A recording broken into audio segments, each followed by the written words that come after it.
किसान भाइयों, कार्यक्रम कृषि दर्शन में एक बार फिर से आपका स्वागत है। आज कार्यक्रम में हम चर्चा कर रहे हैं भारत सरकार के किसान कल्याण मंत्रालय के अभियान विकसित कृषि संकल्प अभियान के बारे में। इस संकल्प अभियान जो है, इसका भारत सरकार का उद्देश्य है कि किसानों के खेत तक जितने भी हमारे देश के वरिष्ठ वैज्ञानिक हैं उन्हें पहुंचाना और खेती किसानी को और बेहतर और खुशहाल बनाना, जिससे कि हमारे जो किसान हैं उन्हें जितने भी हमारे देश के वैज्ञानिक हैं वो नए नवाचारों के बारे में जानकारी दे सकें, नई तकनीकों के बारे में बता सकें, किस प्रकार से हमारे किसान साथी अपनी खेती किसानी को सुगम और बेहतर बना सकते हैं, अच्छा उत्पादन ले सकते हैं। इस अभियान का भारत सरकार का जो मुख्य उद्देश्य है वो यही है। लेकिन इस विषय पर आज कार्यक्रम में जानकारी देने के लिए आज हमने आमंत्रित किया है हमारे आज के विशेषज्ञ डॉक्टर लीला राम गुर्जर, जो कि वरिष्ठ वैज्ञानिक हैं, केंद्रीय भेड़ एवं ऊन अनुसंधान संस्थान अंबिकानगर। सर, आपका हमारे कार्यक्रम कृषि दर्शन में बहुत बहुत स्वागत है। किसान साथियों, आपको बता दें आज के जो हमारे विशेषज्ञ हैं ये इनकी संस्था की तरफ से इस अभियान के नोडल ऑफिसर भी हैं, तो हमें बहुत महत्वपूर्ण और अच्छी जानकारी देने वाले हैं आज इस विकसित कृषि संकल्प अभियान के बारे में। तो डॉक्टर साहब, सबसे पहले कार्यक्रम में आपसे जानना चाहेंगे कि ये जो विकसित कृषि संकल्प अभियान है, जिसका हाल ही में केंद्रीय कृषि मंत्री श्री शिवराज सिंह चौहान ने 29 मई को शुभारंभ किया है और 12 जून तक ये कार्यक्रम जो अभियान है ये चलने वाला है, तो ये सर अभियान जो है इसका उद्देश्य क्या है भारत सरकार का और ये अभियान क्या है, इसके बारे में आप हमारे किसान साथियों को बताइए। सबसे पहले किसान भाइयों को और श्रोतागणों को नमस्कार, राम राम साहब। मैं पहले बताता हूं कि जो भारतवर्ष है उसमें लगभग 50% से ऊपर आबादी है जो कृषि और पशुपालन के ऊपर अपनी आजीविका के लिए डिपेंड है जी। और जो विकसित भारत की जो 2047 की जो परिकल्पना है हमारी, वो कृषि के माध्यम से होकर निकलती है, क्योंकि जब तक 50% जनसंख्या को हम है जो आजीविका को यदि सुदृढ़ नहीं करेंगे तो पूरे भारत की आजीविका सुदृढ़ नहीं हो सकती जी। इसी परिकल्पना में कृषि और किसान कल्याण मंत्रालय भारत सरकार के सम्माननीय जो मंत्री जी शिवराज सिंह चौहान जी, उन्होंने ये परिकल्पना और संकल्प लिया है कि हमारी जो खेती है उसको विकसित खेती कैसे की जाए, क्योंकि जब खेत विकसित होंगे, खलिहान विकसित होंगे, किसान विकसित होंगे तो देश विकसित होगा। उसी कड़ी के अंदर ये अभियान चालू, संकल्प अभियान चालू हुआ है जो 29 मई से लेकर 12 जून तक ये अभियान चलेगा। इसका मुख्य उद्देश्य ये है कि जो संस्थानों में जो वैज्ञानिक काम कर रहे हैं, कृषि विज्ञान केंद्रों में जो वैज्ञानिक काम कर रहे हैं, कृषि विश्वविद्यालय, पशु विश्वविद्यालयों में जो वैज्ञानिक काम कर रहे हैं, वो सब अपने अनुसंधान जो ज्ञान है उसको किसानों तक लेके जाएं और किसानों की जो समस्या हैं, उनके फीडबैक हैं, उनके बारे में और उनकी समस्या का वहीं पे समाधान उनका किया जाए, ताकि जो किसान की उत्पादकता है वो इसके माध्यम से बढ़ सके। इसी कड़ी में जो राजस्थान में लगभग 135 टीमें हमारी बनी हैं, जो 135 टीमें लगभग 41 जिलों के अंदर 15 दिन तक वो काम सुबह और शाम के माध्यम से किसानों से संगोष्ठी के माध्यम से और विचार विमर्श के माध्यम से उनसे संपर्क करेंगे जी। तो ये तो आपने बताया डॉक्टर साहब कि इस अभियान का मुख्य उद्देश्य क्या है। ये भारत सरकार ने जो विकसित कृषि संकल्प अभियान चलाया है, इसका मुख्य उद्देश्य आपने बताया।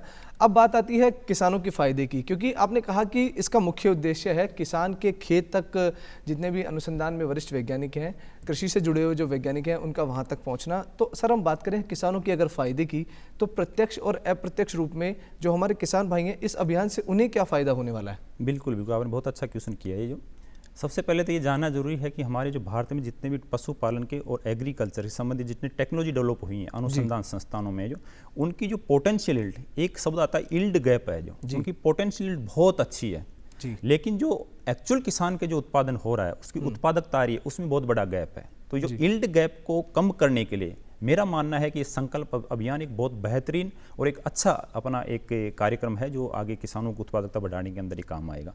दूसरी चीज़ है कि किसानों के पास अभी हम जा रहे हैं तो काफ़ी ऐसी समस्या आ रही है, छोटी छोटी समस्या हैं जो किसानों को अभी तक पता नहीं, टेक्नोलॉजी के बारे में पता नहीं है, क्योंकि वो किसानों को संस्थानों तक रीच नहीं हो पा रही उनको। जो कई किसान ऐसे हैं जो आज से 20 साल 30 साल पहले की जो वैरायटी हैं क्रॉप के अंदर मैं बात करूँ तो वो ही वैरायटी यूज कर रहे हैं जिनकी उत्पादक क्षमता बहुत कम है, जबकि भारत के अंदर ऐसी अच्छी उत्पादक क्षमता वाली जो किस्में हैं वो हमारे पास उपलब्ध है। मैं पशुपालन की बात करूं तो पशुपालन में यही हाल है कि जो नस्लें हैं, ज़्यादातर राजस्थान की मैं बात करूं तो राजस्थान के अंदर जितने भी नस्लें जो देसी टाइप की नस्ल है जी, कोई भी जैसे बकरी की नस्ल है या भेड़ की नस्ल है या गाय की नस्ल है या भैंस की नस्ल है, वो ज़्यादातर देसी नस्ल है। यदि उनमें हम नस्ल सुधार करें, नस्ल संवर्धन करें तो उनके माध्यम से हम उनका जो उत्पादन है, जो दूध का उत्पादन है या मीट का उत्पादन है, वो हम उसका बढ़ा सकते हैं और ले सकते हैं। और यही इस संकल्प अभियान का उद्देश्य है कि किसान जब तक इस बातों को नहीं समझेगा, क्योंकि किसान के पास अनुभव है जी, उसके पास बहुत अच्छा अनुभव है, लेकिन उस अनुभव में यदि वो साइंटिफिकली यदि नॉलेज को यदि उसको समावेश करता है तो मेरा मानना है कि उसकी उत्पादन क्षमता श्योरली बढ़ेगी उसकी। जी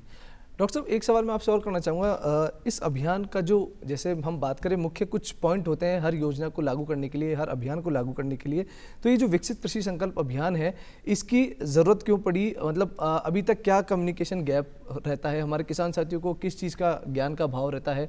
किस लिए ये अभियान शुरू किया गया? अगर 3-4 पॉइंटों में अगर मैं आपसे जानना चाहूँ तो वो क्या होंगी सर? देखो, सबसे पहले चीज़ तो मैंने बात अभी की, जो यील्ड गैप की बात कर रहा था, ये एक बहुत बड़ी चीज़ है इसमें, जो क्योंकि किसानों को अभी पता नहीं है कि उसको कितनी यील्ड मिलेगी इसमें।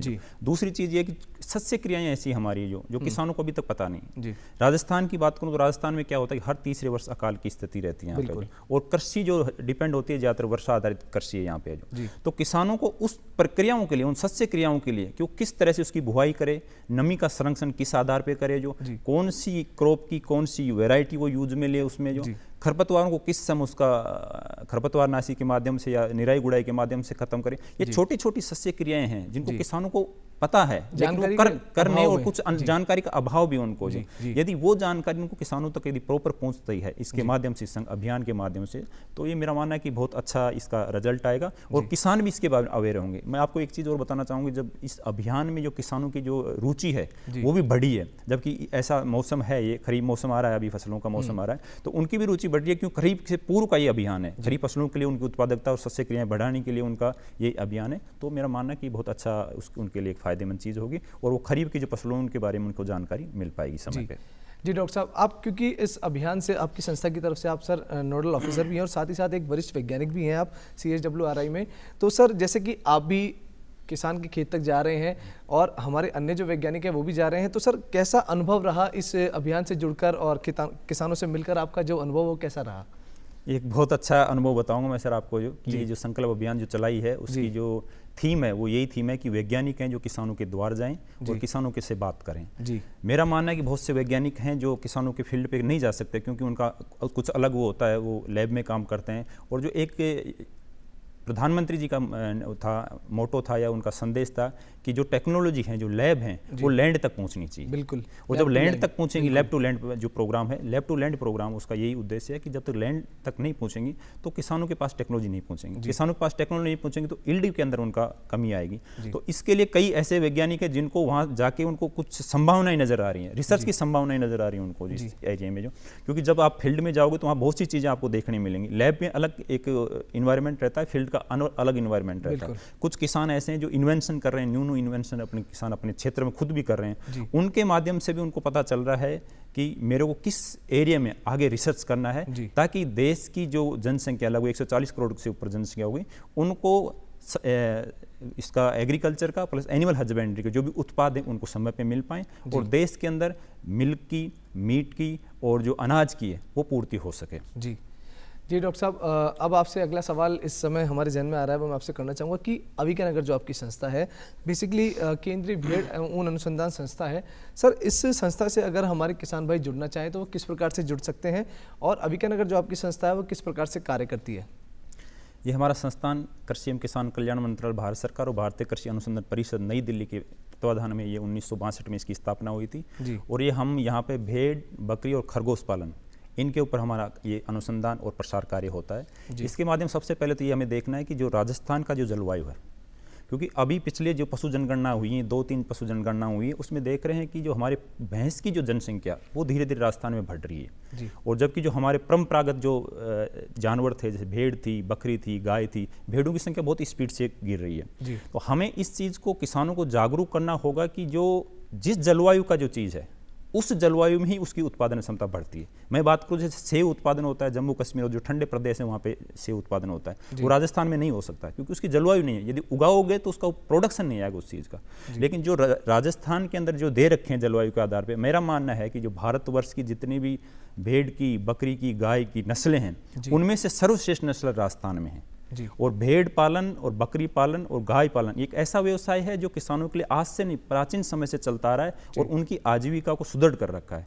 बहुत से किसान इनके माध्यम से ज़मीनी स्तर से अपना अच्छा कार्य किया है, उन्होंने बच्चों को पढ़ाया लिखाया, अपने मकान वगैरह बनाए, सारी चीज़ें इनके माध्यम से की है। और ये भी कहावत है राजस्थान में तो भेड़ों के लिए विशेषकर कि ऐसा जानवर है राजस्थान में एक भेड़ है जो कि रेगिस्तान खा के भी जिंदा रहता है। बहुत से लोग इस तरह की बातें करते हैं और मेरा मानना बिल्कुल ये भी है कि जो आप पश्चिमी राजस्थान में जाओगे जहाँ पे भेड़ों की संख्या बहुत ज़्यादा है, जबकि वहाँ पे वेजिटेशन है जो बहुत कम वेजिटेशन है वहाँ पे, तो ये जो पशु हैं इनके ऊपर भी हमें सोचना पड़ेगा। और ये हमारा संस्थान किसानों को एक साइंटिफिकली सीप पे, गोट पे, रेबिट पे हम उनको प्रशिक्षण देते हैं। 5 दिवसीय प्रशिक्षण होता है हमारा, जो एक 8 दिवसीय प्रशिक्षण होता है। उनके माध्यम से हम प्रायोगिकी और व्याख्यान के माध्यम से हर विषय पे, नस्ल सुधार पे, आवास प्रबंधन पे, स्वास्थ्य प्रबंधन पे, पशु पोषण पे, उसकी मार्केटिंग पे, विभिन्न भारत सरकार की स्कीमों के, उनके ऊपर हम चर्चा करके उनको अवगत कराते हैं कि आप किस तरह से साइंटिफिक रूप में भेड़, बकरी और खरगोश पालन कर सकें। जी डॉक्टर साहब, आपने बताया कि किस प्रकार से हमारे पशुपालक भाई, किसान भाई भेड़ बकरी पालन कर सकते हैं। आपकी संस्था से अगर हमारे किसान भाइयों को कोई प्रशिक्षण लेना हो तो सर वो किस प्रकार से आपकी संस्था के साथ जुड़ सकते हैं? बिल्कुल, हमारा प्रशिक्षण मैं बताया कि 5 दिवसीय 8 दिवसीय प्रशिक्षण होता है। उसमें हम क्या करते हैं कि जो हमारे वेबसाइट है, इंस्टीट्यूट की वेबसाइट है, उस पर हम एक एप्लीकेशन डालते हैं जिसके माध्यम से कोई भी इच्छुक किसान भाई हो, राजस्थान का हो या किसी पूरे मतलब भारत का हो, वो किसान भाई उसके अंदर ऑनलाइन अप्लाई करके उसमें जो, और हमारा जब भी उसमें हम दिनांक देते हैं, डेट देते हैं, उसके ऊपर आके वो प्रशिक्षण प्राप्त कर सकता है। उसके अलावा हम क्या करते हैं कि जो हमारे जो स्कीम है, कई स्कीम चल रही हैं जो संस्थान में, उन स्कीमों के माध्यम से भी हम किसानों तक जाते हैं। जैसे अनुसूचित जाति उपयोजना है, ट्राइबल सब प्लान है, मेगा सीप सीड परियोजना है, फार्म फर्स्ट प्रोजेक्ट है, ये विभिन्न स्कीम है भारत सरकार की, जिनके माध्यम से भी हम किसानों के प्रक्षेत्र पे जाते हैं और उनको बताते हैं, उनको अवगत करवाते हैं इस चीज़ का कि साइंटिफिकली ये जो चीज़ है, इनको यदि आप प्रॉपर तरीके से करोगे अपने उसके साथ कृषि में और पशुपालन में है, तो आपकी आजीविका 100% इम्प्रूव होगी जी, और अच्छा मुनाफा भी हमारे किसान साथियों को बिल्कुल होगा। सर, अब आपसे जानना चाहेंगे कि आपकी जो संस्था है वो क्या क्या नवाचार कर रही है खेती किसानी के लिए, या मैं बात करूं पशुपालन के क्षेत्र में, किस प्रकार से आपकी संस्था जो है नए नए नवाचार कर रही है? बिल्कुल, बहुत अच्छी बात आपने पूछी है। जो अभी हम देख रहे हैं कि जो पूरे भारतवर्ष में जो किसान, जैसे भेड़ की बात करूं मैं, जो ज़्यादातर भेड़ें क्या करती हैं कि एक टाइम में एक बच्चा दे रही है, और किसानों को इस चीज़ का है कि उनको एक ही बच्चा मिलता है। लेकिन हमारी संस्था ने अभी हाल ही में एक ऐसी नस्ल तैयार की है, अविशान है, जो इंडिजीनियस नस्ल है, भारत की 3 नस्लों से मिली हुई। एक पाटनवाड़ी गुजरात की नस्ल है, गैरोल पश्चिम बंगाल की है, और जो मालपुरा है, जिसमें मालपुरा जीन, वो राजस्थान की नस्ल। इन तीनों नस्लों का समावेश करके हमने एक अविशान नस्ल बनाई है। उसकी प्रोलिफिकेसी रेट है, उस जानवर की खासियत ये है कि वो एक बार में 1 से ज़्यादा बच्चा देती है। एक भी देगी, 2, 1 से ज़्यादा 2 भी दे सकती है, 3 भी दे सकती है। इवन कुछ भेड़ें ऐसी हैं जो 4 बच्चा भी देती हैं। लेकिन इस चीज़ का किसानों को पता नहीं है। किसानों को ये पता है कि भेड़ है, एक भेड़ से एक बच्चा मिलता है। तो ऐसी चीज़ें जब किसानों के पास जाएंगी तो मुझे लग रहा है कि बहुत अच्छी चीज़ें उनको, या उनका प्रोडक्शन बढ़ पाएगा। जब किसान 100 जानवर रख रहा है, उसकी जगह उसको 30 जानवरों को रख के भी उतना उत्पादन क्षमता ले सकता है जितना वो 100 से ले रहा। दूसरा, हमारे संस्थान ने एक आर्टिफिशियल इंसेमिनेशन और इंडिजीनियस ईस्टर सिंक्रोनाइजेशन, ये 2 ऐसी टेक्नोलॉजी हमारी फिजियोलॉजी डिवीजन की, जिसके माध्यम से एक उत्कृष्ट नस्ल का जो हमारा मेंढा है या बकरा है, उसके सीमन से हम किसान के प्रक्षेत्र में जाते हैं और उसका जेनेटिक इम्प्रूवमेंट के लिए उनसे हम AI भी करते हैं। एक ईस्टर सिंक्रोनाइजेशन की मैं बात बता रहा था आपको, वो एक ऐसी टेक्नोलॉजी है, कुछ जानवर होते हैं किसानों के पास फ्लोक में 1% या 2% के लगभग है, जो कभी हीट में नहीं आते। तो वो हीट में नहीं आते, उन जानवरों के लिए ESA टेक्नोलॉजी ऐसी है जो उनको आर्टिफिशियल रूप में उनको हीट में लाया जाता है, और उन हीट में लाने के बाद में फिर उनको या तो नेचुरल या AI आर्टिफिशियल इंसेमिनेशन के माध्यम से उनको AI करके, और उनसे भी हम प्रोडक्शन ले सकते हैं। इसका मतलब ये हुआ कि ऐसे जो 2% जानवर जिनसे कुछ नहीं मिल रहा, उनसे भी हम उत्पादन ले सकते हैं। इसके अलावा अभी संस्थान में एक हमारा स्वास्थ्य विभाग है, उसने एक एनुअल सीप रियरिंग प्रोग्राम बना रखा उन्होंने कि किस मंथ में कौन सा भेड़ों को या बकरियों को टीका लगेगा, कौन से उनमें डिवॉर्मिंग करेंगे। उसका फ़ायदा सबसे ज़्यादा मेरे को देखने में मिला है कि एक ORP प्रोजेक्ट चलता था, ऑपरेशन रिसर्च प्रोजेक्ट, एक्सटेंशन का प्रोजेक्ट था। तो वो जब गांव में शुरू हुआ था 1974-75 के करीबन, तो उस समय हमारे जो डाटा थे उस समय ये बताते थे कि लगभग 25% के लगभग मोर्टिलिटी थी फील्ड के अंदर।